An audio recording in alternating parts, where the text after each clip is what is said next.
यहाँ तक का सफ़र जो आपको अवार्ड से सम्मानित किया गया है, इसके बारे में क्या मैं। हाँ जी, मेरा नाम मिसेस हर्ष शर्मा है और मुझे यूएन से इनवाइट आया है और ये मेरे ख्याल में हिंदुस्तान में फर्स्ट मैं लेडी हूँ जो स्पेशल बच्चे की मदर को ऑनर किया जा रहा है और उसका वो इनवाइट जो है उसके वो इनवाइट मुझे बैलेरिना मैनेजमेंट इंस्टीट्यूट पुणे से मेरे को नॉमिनी किया उन्होंने और वहाँ उन्होंने मेरे को सिलेक्ट किया है। और ये जो प्रधानमंत्री मोदी जी ने दिव्यांग बच्चों के लिए जो स्टेप उठाए हैं उसी का रिज़ल्ट ये है कि आज हिंदुस्तान से एक स्पेशल दिव्यांग बच्चा जो है वो यूएन में भगवान की कृपा से परफॉर्म भी करेगी और मेरे को वुमेंस डे पे 2-3 मिनट बोलने का रत्ना जोशी जी की उससे और जो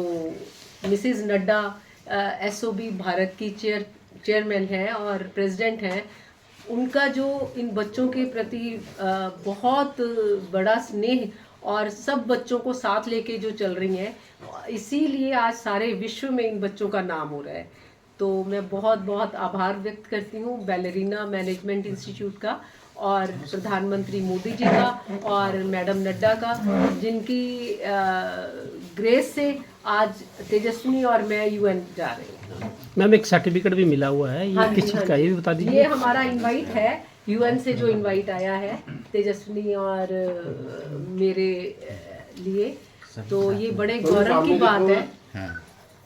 हमारे लिए भी बड़े गौरव की बात है। और मैं सोचती हूँ कि ये हमारी जो संपूर्ण दिव्यांग बच्चे हैं और उनकी मदर्स है, ये उन सबको डेडिकेटेड है। और ये मैडम नड्डा, प्रधानमंत्री मोदी जी और रत्ना जोशी जी, जिन्होंने बहुत एफर्ट किया है, बैलेरिना मैनेजमेंट इंस्टीट्यूट की जो प्रेसिडेंट हैं, और ये उन सब के एफर्ट से, और उन्होंने हमारी स्टोरी लाइक की, मेरी जर्नी जो है वो लाइक की, और वो चाहते हैं कि ये ऑल ओवर वर्ल्ड में स्प्रेड हो और सब मदर्स और सब बच्चे ऐसे ही हार्ड वर्क करके इस मुकाम तक पहुंच जाए। आप अपनी जर्नी के बारे में कुछ बताना चाहेंगे? हाँ जी, जर्नी तो तेजस्विनी जैसे कि बिल्कुल नॉर्मल बच्चा था, सामने देखे जब बॉर्न हुई है तो बिल्कुल नॉर्मल थी, और 3rd डे इसने फीड एक्सेप्ट नहीं की, इसको 3rd डे पीजीआई रेफर कर दिया। तो 7th डे इसको इंटेस्टाइन ब्लॉकेज के लिए इसकी सर्जरी की गई, इसका पूरा स्टमक जो है वो सर्जरी की गई इसकी, और बस उसके बाद ये तकरीबन 5 साल ये हॉस्पिटल में रही, मतलब एक दिन घर आ जाना, फिर 2 महीने आईसीयू में, क्योंकि इसके आउटर स्टिचेस हील हो जाते थे, इंटरनल में पस पड़ जाती थी, तो फिर खोल के, तो ऐसे करके वहाँ पे इसको 2 बार डॉक्टर्स ने डेड डिक्लेयर कर दिया कि बच्चा ये नहीं सर्वाइव करेगा। तो इसको वेंटिलेशन पे रखा, और वेंटिलेशन पे रखने के बाद जो ऑक्सीजन जो गई वो इसके ब्रेन को प्रॉपर नहीं पहुंच पाई, जिससे कि एज ए जो मेडिकल टर्म्स में बोला जाए कि ब्रेन को ऑक्सीजन नहीं पहुंची, जिससे कि ब्रेन का बहुत बड़ा पोर्शन जो है वो डेड हो गया। और ये वहाँ पे इसको पैरालिटिक अटैक्स भी आए और सीजर्स भी आने शुरू हो गए, मतलब कि कोई ऐसी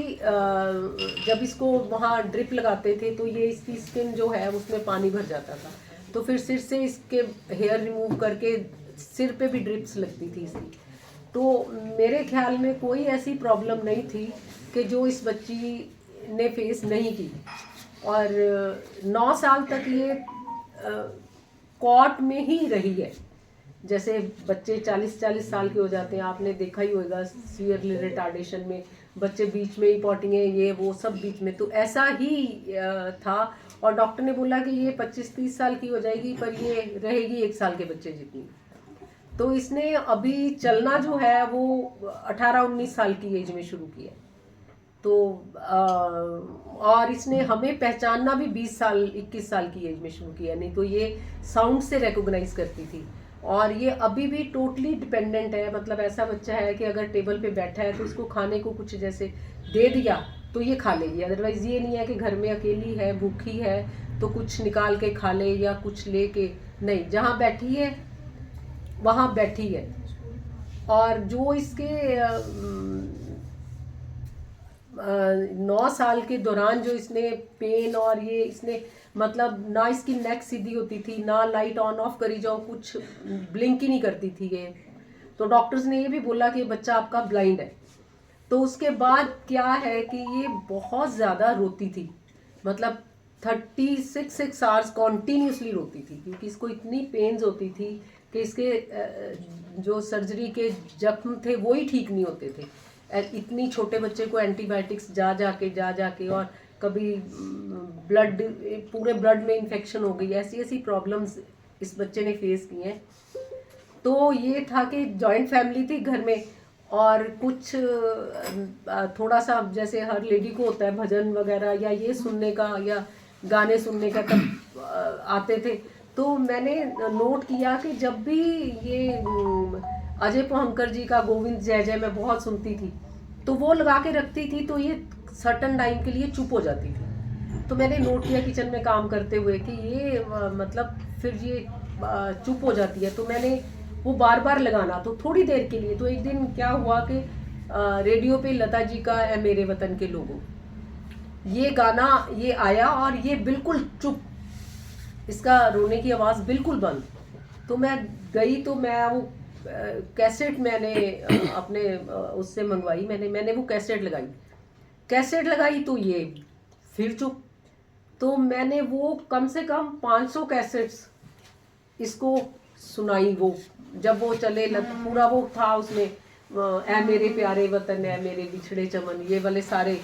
गाने। और ये मतलब 9 साल तक तो ये चीनी और नमक के उस पे पानी पे ही सर्वाइव किया, कुछ भी इसको डाइजेस्ट नहीं होता था और बस रोना।